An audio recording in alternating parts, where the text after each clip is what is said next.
परिवार को, उन 4 नाबालिग बच्चियों को और 2 बच्चों को न्याय दिलाने के लिए तन से, मन से और धन से सहयोग किया। मैं उन लोगों के जज्बे को सलाम करता हूं।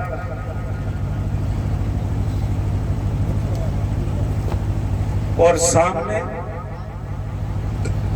जब हमारा प्रशासन से समझौता हुआ, कितने पैसे लेने देने की बात हुई या क्या प्रशासन से समझौता हुआ, उस पे मैं जाना नहीं चाहता। लेकिन हमारे पूर्व सांसद सम्माननीय मानवेंद्र सिंह जी ने जब उदयपुर में जब कन्हैया के परिवार को 50 लाख दिए, उस समय परमवीर चक्र विजेताओं की उनको याद नहीं आई।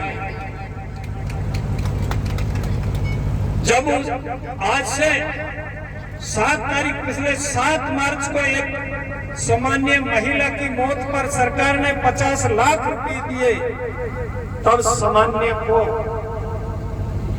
परमवीर चक्र विजेता याद नहीं आए।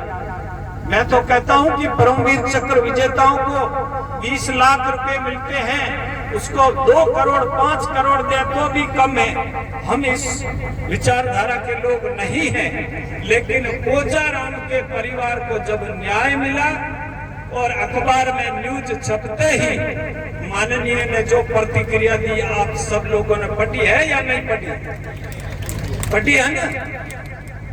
उसका क्या अर्थ निकलता है?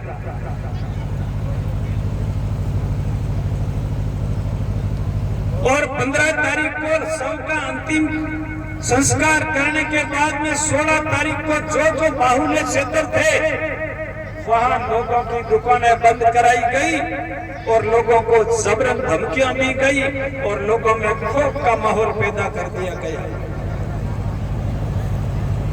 और नारे क्या लगे? उदाराम तेरी दादागिरी नहीं चलेगी। क्या उदाराम ने आदमी का मर्डर किया? एक विचारणीय प्रश्न है। जो लोग स्वाभिमानी लोग हैं उन लोगों को तय करना चाहिए।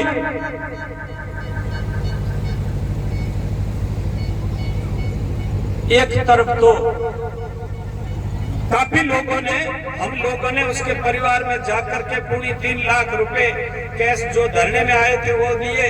उसके बाद में सबसे अपील की तो हमारे प्रधान प्रतिनिधि शिव चंद्र प्रकाश जानी, जिसने 1 लाख का चेक जाकर के उस मृतक के परिवार और बेटियों को हौसला और उनके पालन पोषण को लाख रुपए दिए मृतक के परिवार को।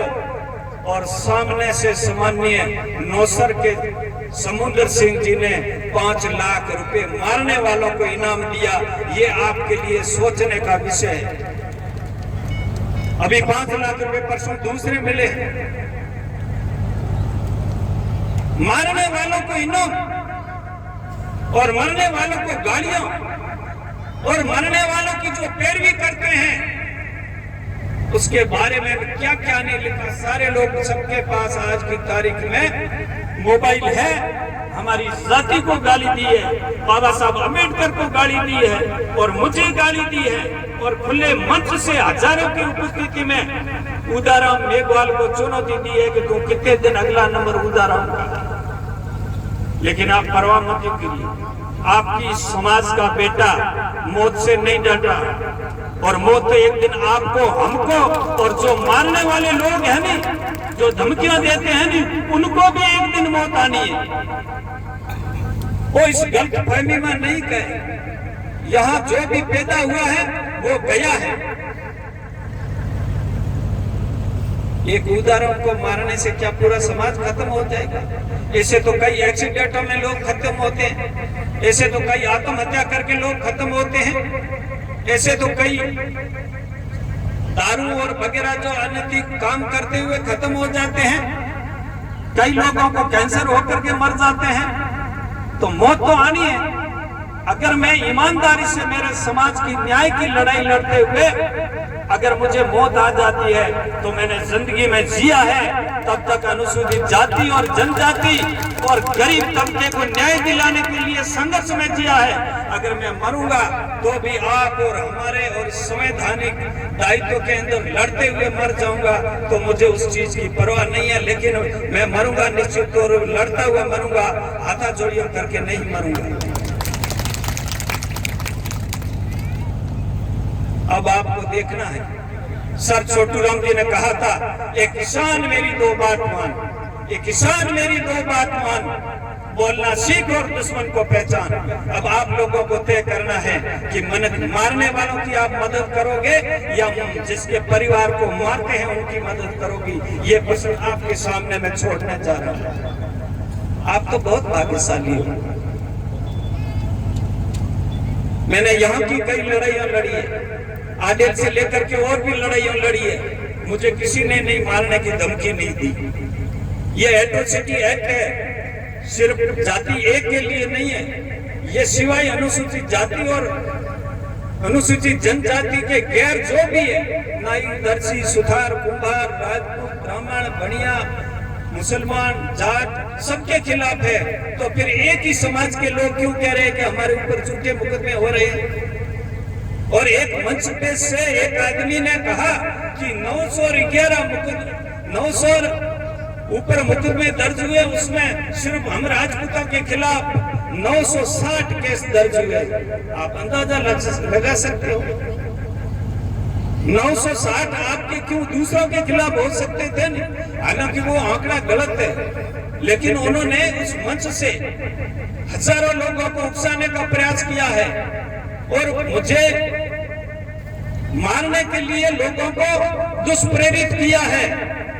अगर मुझे कुछ भी होता है तो उस मंच से जो भाषण देने वाले लोग थे, जो लोगों को उत्साहित कर रहे थे कि तुम इसको खत्म करो, जो फेसबुक पे, यूट्यूब पे, व्हाट्सएप पे जिन लोगों ने मुझे जान से मारने की धमकियां दी है, उससे प्रेरित होकर के अगर मेरी हत्या करती है तो उसका बदला लेने की जिम्मेदारी आप पूरे समाज में करें, पीछे मत हटना। लेकिन मैं जीते जी पीछे नहीं हटूंगा, न्याय की लड़ाई लड़ूंगा। दुश्मन की कोई जात नहीं होती है, ये हमेशा कह रहे थे। हमारी मांग थी कि जिन्होंने मुलजिम गोजाराम को मारा है उनको आप गिरफ्तार करो। और ये लोग क्या कहते हैं कि उदाराम को मारो, मतलब एक जान लेने से उनका अब मन भरा नहीं। और सर्व समाज का नाम दिया गया। एक आग किसी बेगौर गुलाम को लेके चले आए, किसी अल्पसंख्यक भाई 2-4 को पकड़ लेके आ गए, उसमें सर्व समाज नहीं था। इसलिए मेरा आपसे निवेदन है कि समय है, जाग जाइए, अपने और पराई की पहचान कीजिए और जो लोग लड़ते हैं उसका साथ दीजिए। और मैं अपील आपसे करना चाहता हूं कि वो लोग मारने वालों को एक आदमी 5-5 लाख दे रहा है, लेकिन आप भी कोई टूटे हुए या बिल्कुल कंगाल नहीं हो। मैं निवेदन करना चाहूंगा और जो मुख्य लोग हैं उनको मैं उनके नंबर भी दे दूंगा, फोन पे नंबर। आपसे निवेदन है कि आपकी श्रद्धा 100 रुपए देने की है तो भी उस परिवार को, आपके प्रत्येक परिवार से प्रति चूल्हे 100 रुपए से लेकर के अधिक लोग, तुम्हारी जितनी श्रद्धा है उतने पैसे जाने चाहिए, ये आप तय कर लीजिए।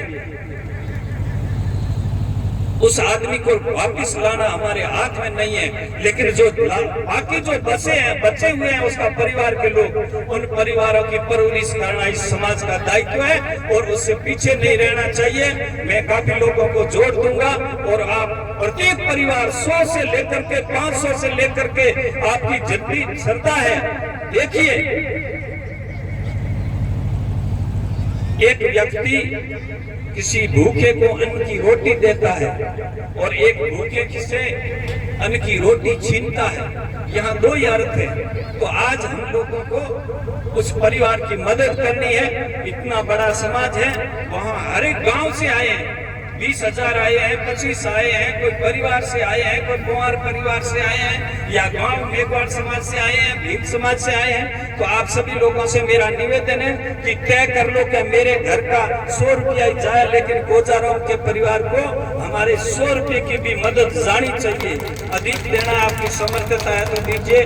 धन्यवाद। जय भीम, जय भारत।